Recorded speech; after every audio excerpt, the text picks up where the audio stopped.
So far this season, we've seen rookies like Oscar Colas, Bryce Turang, Anthony Volpe, Jordan Walker, and Joey Wiemer make their MLB debuts. Meanwhile, Brett Baty still waits in AAA. Are the New York Mets using some service time manipulation on their top prospect? We're going to discuss that and a blowout loss on today's edition of Locked On Mets.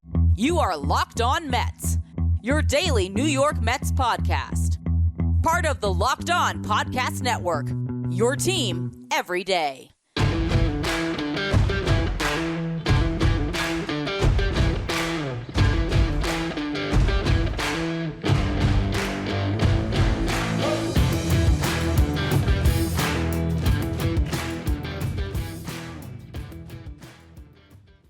Hello to all you amazing Mets fans. You're watching Locked On Mets, part of the Locked On Podcast Network, your team every day. I'm your host, Ryan Finkelstein. If you want to find any of my work, follow me on Twitter at FinkelsteinRyan. You can also find some of my writing at justbaseball.com, where I work as the managing editor. Download the Game Time app, create an account, and use the code LOCKEDONMLB for $20 off your first purchase. Last minute tickets, lowest price guaranteed. Now, the New York Mets got blown out in their first game against the Milwaukee Brewers on Monday, 10-0. I will say Freddie Peralta looked pretty amazing for the Brewers, so I don't really fault the Mets for not getting some runs early. And then when you fall into a 10-0 hole, it's really tough to climb out of it. So as much as the lineup didn't show up, you give him a pass. Carlos Carrasco, is there a problem here? That's obviously a question I think a lot of fans are asking. I'm going to reserve some judgment on a guy that hadn't pitched since mid-March in a game that, really had this long layoff and then suddenly gets thrown into action. We'll see how Carrasco can bounce back from this. Early, I actually thought he looked really good. Thought he was hitting his spots fairly well.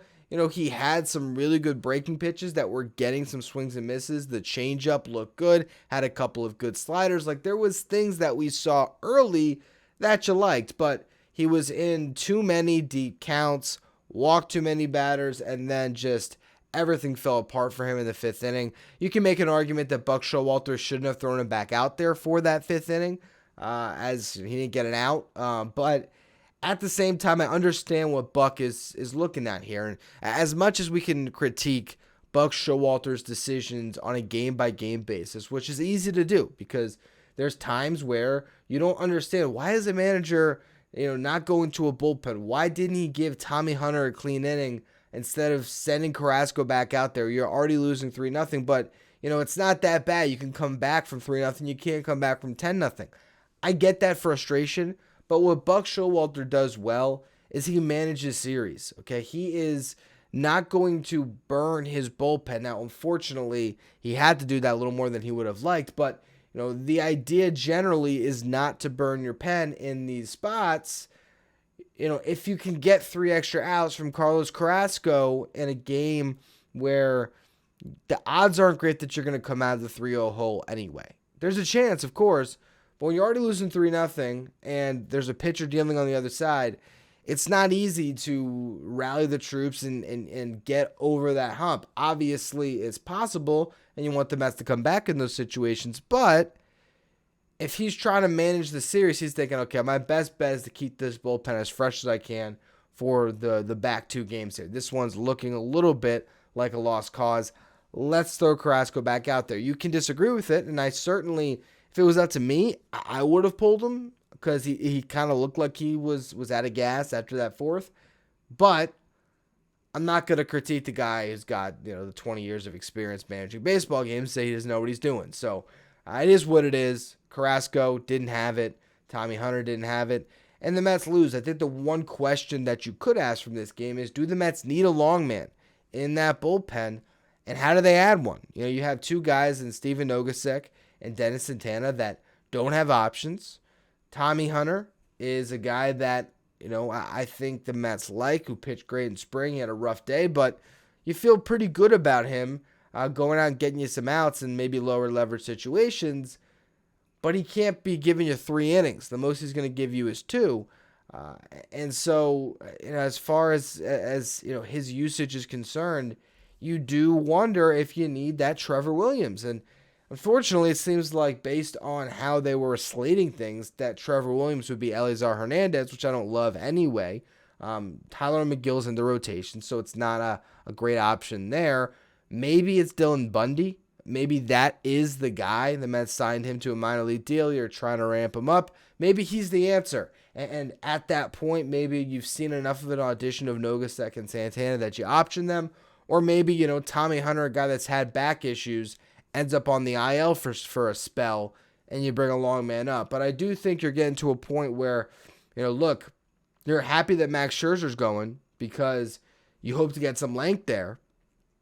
But if, Max Scherzer only gets you 6, and then David Peterson gets you 5, I mean, this bullpen could be a little bit taxed. Luckily, you do have an off day on Friday to try to bounce back a little bit, and that will help this team, absolutely. And, maybe when you get back and you're facing the Marlins again, you can get a lot of length out of your rotation and reset this bullpen. But the games like today are frustrating, and it does sort of speak to a need of having someone out there that can give you bulk, because last year there was so many times where Trevor Williams just saved the bullpen, just gave you 3 innings or 4 innings.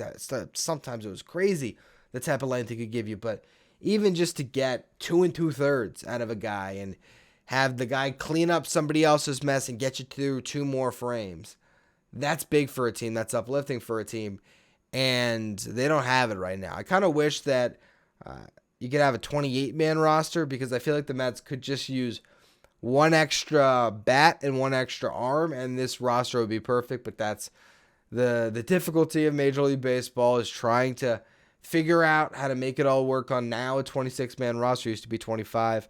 I think the Mets will be okay ultimately here, but it's definitely some food for thought as far as when do they have to dip into something and find some depth when it comes to some long relief. So we'll see what they decide to do there. But the main topic of the show today, service time manipulation. Are the Mets doing it with Brett Baty? I want to discuss that in just a minute. Before we do, though, today's episode is brought to you by Game Time. This is the place you want to go if you're buying tickets. Makes it so easy to get to the game. You don't have to stress about it anymore. And look, the amazing thing, too, is if you buy tickets and you realize you can't go from Game Time, a lot easier to sell them there. We went on opening day, bought my tickets from Game Time. It was great.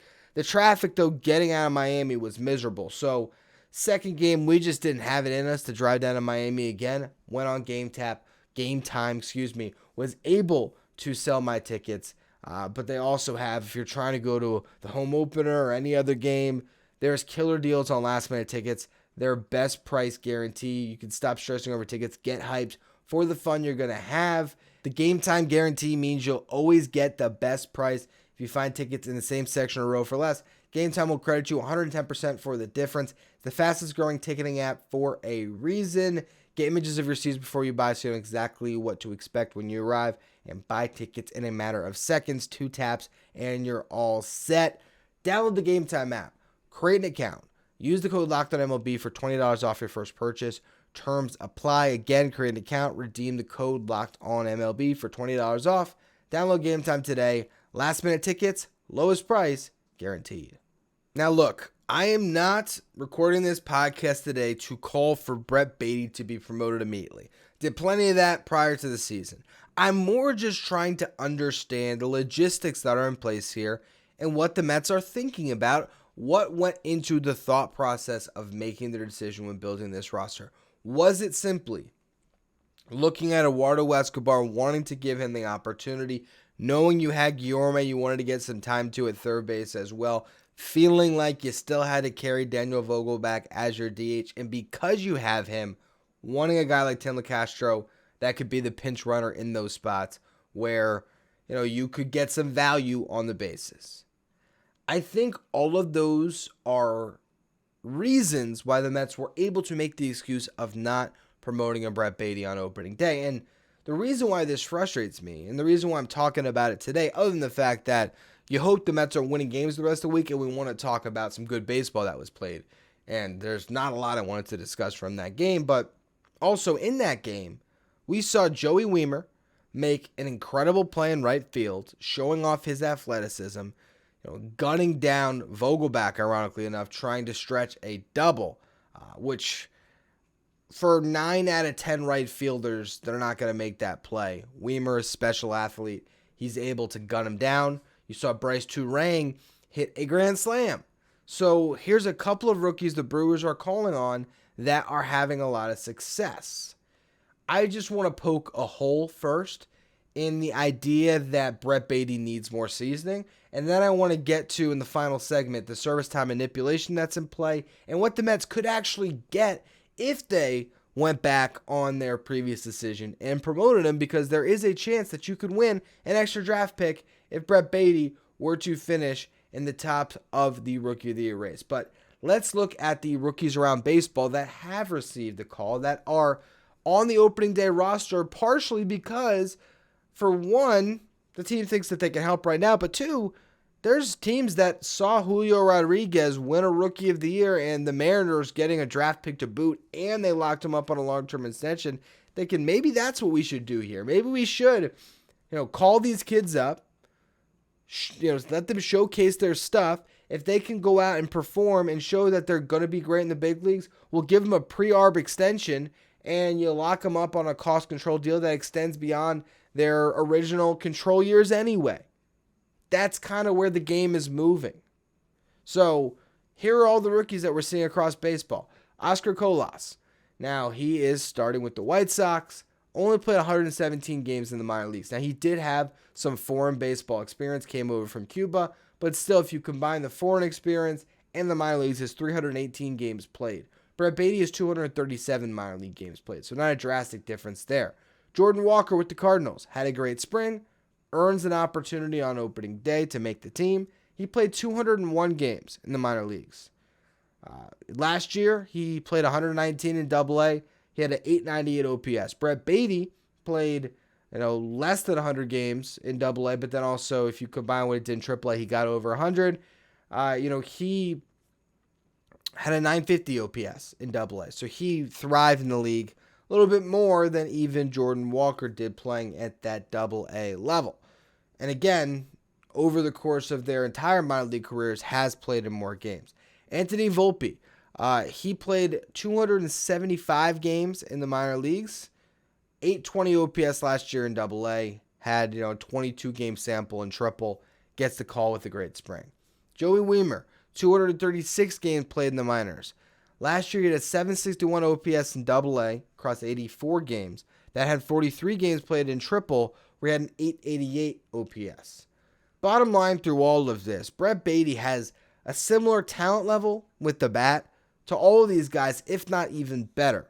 He's played a similar amount of minor league games, if not more, than a lot of these guys. And he also had a great spring, like a lot of these guys. And you say, okay, well, maybe the Mets are a little bit better suited with what's on their roster to not promote Baty. Have you been watching not only Eduardo Escobar's at-bats this year, but do we forget a large portion of last season? That's what I keep coming back to.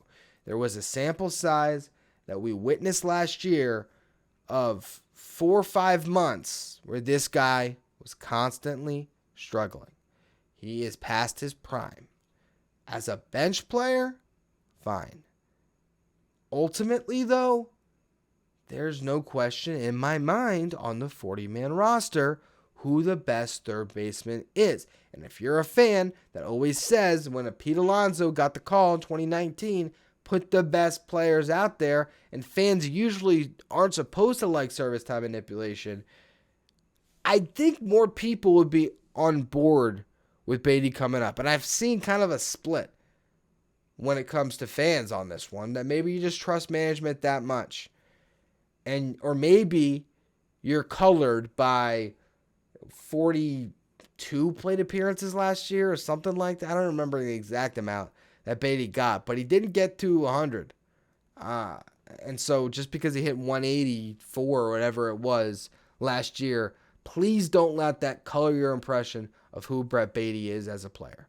We'll see, though. We'll see, when the Mets decide to make the move, but there are some implications here that should be considered not only with service time manipulation and maybe a fear of him finishing high in those awards, but also the benefit that you can get from it. So a lot comes into play on both sides. We're going to get to that in just a minute. Before we do, though, today's episode is brought to you by Ultimate Baseball GM. If you dreamed of being a GM in the past, this is the game for you, where you can manage every strategic aspect of your team and play through a season. Lead your team to glory. You're responsible for hiring the right coaches and staff, managing team finances, scouting and drafting players, managing difficult personalities, navigating your franchise through free agency and all the ups and downs of the season. All of this in a challenging and realistic game world. Ultimate Baseball GM is completely free, and it's playable offline, so you can play it on the go as you want, when you want. Once downloaded, you don't need Wi-Fi to play. It's all there for you in app play, which to me is one of the coolest things about this game. That I could be at the store, and the grocery line's along, pull out my phone, load Ultimate Baseball GM. Let's try to swing a trade. Let's try to clear Eduardo Escobar for Brett Baty. You could do stuff like that if you want. Locked On Mets listeners get a 100% free boost to their franchise when using the promo code Locked On in the game store. So make sure you check it out. To download the game, just visit probaseballgm.com. Scan the code if you're watching on YouTube, or look it up on the app stores. That's probaseballgm.com. Check out the Ultimate Baseball GM. Start your dynasty today. Are the New York Mets manipulating Brett Baty's service time? We're only going to know this if he's not on the team until June, and if he is playing great in the months leading up to it. I think this is going to be a situation where the Mets are trying to weigh future with present. They're trying to keep flexibility, and I think a lot goes into it. So I'm not going to completely say, hey, it's service time manipulation. But here's what I will say that the Mets could be concerned with. If Brett Baty were to finish in the top of the Rookie of the Year race, he could earn a year of service time. The Mets don't want that. You have 6 years of control. You don't want that to go down to 5. Now, the benefit of him doing that is you get a draft pick. So you have a guy that's going to be a star. Now you get a draft pick. You also could get international bonus pool money. So a lot comes into play when it comes to the decision on promoting Brett Baty. And I do understand the long-term vision of you're spending a lot of money on the team if you're Steve Cohen. You got a lot, at stake here. And you do want to have a farm system that supplements your big league roster. And extra control of Brett Baty is a good thing. But if it is at cost of the ultimate goal of winning a World Series, which starts with winning this division, and you continue to run out a subpar player compared to what you could have in Brett Baty, and what exactly are we doing here? If it's win now, it's win now. I think that the best way around this, if you believe Brett Baty is the truth, if you believe that Brett Baty is going to be a great third baseman in this league, what you do is you promote him, you treat him right, you make sure he can prove it, and if past the All-Star break you're convinced that Brett Baty is a guy's guy, he is going to be a dude in this league, similar to Michael Harris last year, similar to Julio Rodriguez last year. You approach a Brett Baty the same way the Diamondbacks approached Corbin Carroll prior to this season, and you get him to sign an extension now before anyone even votes on the Rookie of the Year. And then you could be in a situation if Brett Baty is that good, where he gets called up in time, because he does have some service time that carries over. So it's basically if he can accrue a full year of service time, 172 days this year. That's adding on to what he had, I think it was 50 days last year, something like that. Which I believe is where that June 3rd date came from, as far as the latest the Mets would have to go hold out before they could get that extra year of service time. If you get to that point, right, where Brett Baty is that good where he can contend in Rookie of the Year races, and you sign him to an 8-year extension, well, you don't have to worry about that. Wipe your hands clean of all the bad side. And if this kid's able to beat it out of Jordan Walker, beat it out of Corbin Carroll, and be that type of player, man, you're all set. You get everything you could want. And I know some people might say, hey, it's crazy, Ryan. Brett Baty, Rookie of the Year, the guy hit 184 last year, whatever you want to say to poke holes in it. Look at the numbers in AA and look at what he did. If he's competing against his contemporaries like he did in AA last year, where he posted a 161 weighted runs created plus, which measures hitters based on a league average of 100, which was 29 points better than the second best hitter in that league. If he's that type of offensive player, he absolutely can beat out a Jordan Walker, a Corbin Carroll, a Bryce Terang, a Joey Wiemer. He could beat out all of them. He could beat out Kodai Senga and win that award and give you draft compensation, and you sign him to a pre-arb deal, and you're great. So we'll see what the Mets decide to do here. We'll see if this is service time manipulation or not. I wanted to get this conversation out there. I'm not going to be harping on this every single day like it probably feels like I have been ever since this decision has been made. It's just something that is kind of hard to ignore. When you look around baseball, when you are playing the Brewers on a Monday and you see 3 rookies in their starting lineup, you think, man, the league is really getting younger. Where's the youth movement for the Mets? It's sitting in Syracuse with a guy that I think most evaluators I've heard who are smarter than me believe this guy's ready. And for my eyes, I think he's ready too. So we'll monitor it. We'll continue to have a Baty watch on everything he does in AAA. We'll be watching Escobar closely too to see if he can break out of his funk. And of course, that's what we want.